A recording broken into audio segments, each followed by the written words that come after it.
In the earlier video, we have seen how to calculate the main effect of factor A and the main effect of factor B. So here I have temperature as a factor A and the humidity as factor B, and two of these factors affecting the comfort. So the response here you see 0, 5, 2, 9. They're the comfort level. So imagine that I run this experiment in a room where I set the temperature 0 and humidity 0% and get the comfort level from an individual, and then set the temperature at 75 degree and the 0% humidity and get the comfort level for that individual. Now if we see the main effect, which is the average effect of A, and the main effect of B, which is the average effect of B. Now what happened if I want to look at what happened for the, if I set the humidity at lower level, what happened to the effect of A. So I can write, let's say at low level of B, what is the effect of A? Effect of A. So at low level of B, which is 0%, this line, the effect of A would be 5 minus 0. Similarly, we can calculate at high level of B, high level of B, the effect of A would be, at high level of B is this line, so 9 minus 2. So here I got 7 and then here I get 5. As you can see in both, if I change the level of B from 0% to 35%, the effect of A is not same. So they are different. The effect of A is different across the level of B. This phenomena is called the interaction effect. So because the effect of A changes across the level of B is called the interaction effect, which is expressed by AB.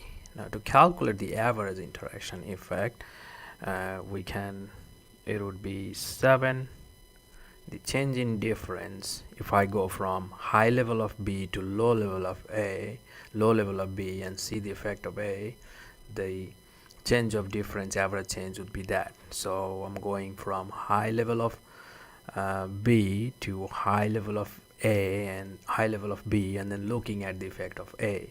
So that would be 2 by 2, that's 1. I can calculate the interaction in another way. So I can, instead of saying the at low level of B effect of A, we can do the other way. So we can do like at low level of A, if we want to see the effect of B. In the end we should find the same interaction. Effect of B would be, so at low level of A, which is 0 degree Fahrenheit, on this vertical line from 0 to 2, so we can say 2 minus 0, which is 2. Now at high level of A, the effect of B, so at high level A, temperature 75 degree, this line, 9 minus 5, 9 minus 5, so that's 4. So if we want to calculate the average interaction effect, then high level response minus the low level response divided by, I have two things here, this is also 1, sorry about that. So you can see this is also 1. So either way you calculate the interaction, you get the same value. So what we are looking at here is we are looking at the effect of A across the level of B.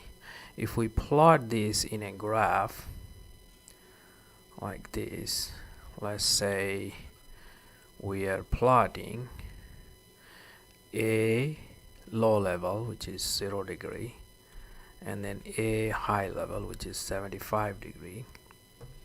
Now if you plot the response in y-axis, so the comfort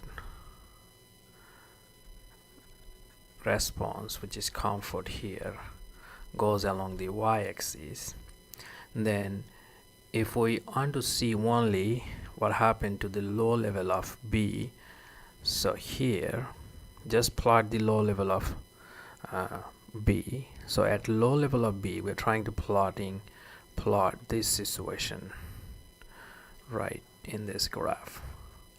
So at low level of B, let's see what happened to A. So this is the low level of B. So we increase the temperature, the comfort level increases. Imagine that this is 2, 4, 6, 8, 10. So 2, 4, 6, 8, 10.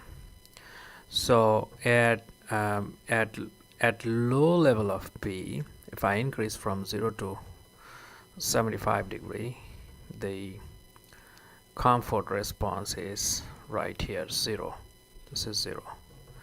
And then at 75 I got like 5, so I follow these. This is 4, 6, so it's gonna middle of here, right here. So this is at low level of B, which is 0%.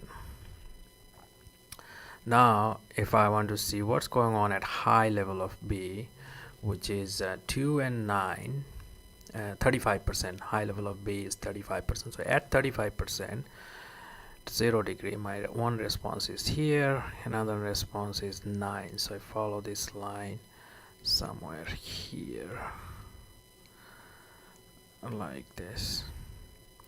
So this line is basically B at high, 35%, and this line is basically B at low.